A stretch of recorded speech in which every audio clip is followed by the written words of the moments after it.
So to start, Amos has already beaten Lorraine Broughton from Atomic Blonde in his previous disputed matchup. If Amos can beat a highly trained MI6 agent, surely he should be able to beat the lesser skilled criminal assassin Kiddo, who the films prove is not a great tactician as she rushes headlong into every fight she gets into without gathering any knowledge of the situation beforehand. Her story is staunchly rooted in fantasy over Amos's reality. Kiddo is sloppy and gets by mostly on luck. As Oranishi points out, she's not as skilled as she thinks she is.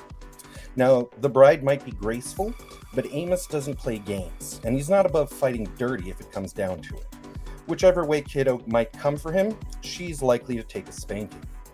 Speaking of taking a spanking, Kiddo clearly has daddy issues. Ergo shacking up with a fossil like Bill, and immediately falling for Kirkland brand John Cusack from High Fidelity, immediately after she escapes Methuselah.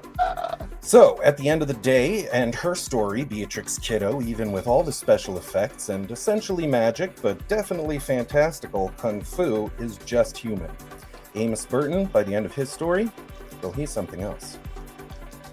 I don't know who Amos think he's somebody's daddy, but he ain't give no sort of daddy vibes whatsoever.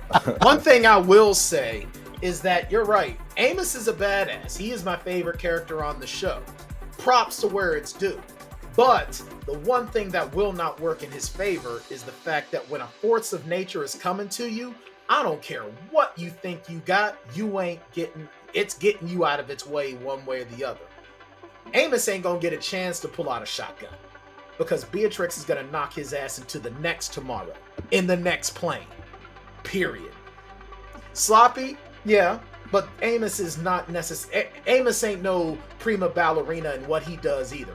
Amos is a brawler. He is custom made for someone of Beatrix Kiddo's skill. Not much is known about Beatrix Kiddo's past, and in of that makes us know that she is someone that is deadly. Beatrix Kiddo, while yes, having daddy issues, she rode those daddy issues to become among the most deadliest women on the planet. Not to mention the fact that the bride did not need any fancy futuristic proto-molecule to bring her back to life. She didn't need it. What brought her back to life? Rage. This is a woman who basically, yeah, you got a black belt in karate. Good for you. Now let's take you overseas out into the monastery and let's see if you really know what to do. And when you're training with a guy who hates you, that has no problem breaking your bones just to make you get stronger, that says something. And having the wherewithal to be able to talk an acclaimed sword maker into breaking his vow for you to have your vengeance. And she took out 88 people. There are only 50 people in there. I don't care. I'm going by the name. Okay, 50, 88. She whooped so much ass, the whole world had to turn gray. Beatrix Kiddo has that it factor that keeps her coming. You have to put her down.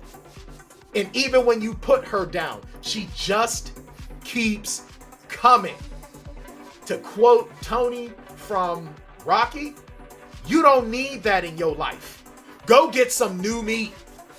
Because no matter how bad you beat on her, she won't stop.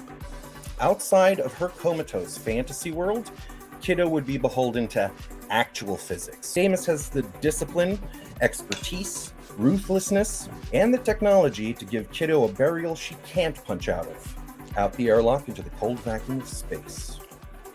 Beatrix Kiddo, as I already said, no matter how we try to look at whether she's dreaming or if it's just a fantastical reality, the woman is skilled. She can take damage and just keep coming. Even while pregnant, she took damage on top of damage on top of damage, a bullet to the dome, and she just keeps coming. She makes it through because she's just that damn good. And even if she does make a mistake, she never makes the same mistake twice with the same opponent.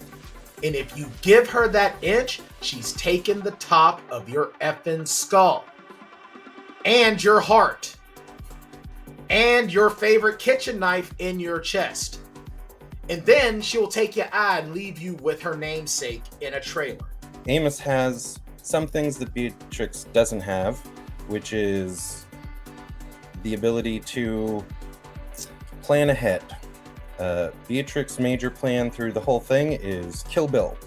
And everyone who is in the way, she takes on, sometimes with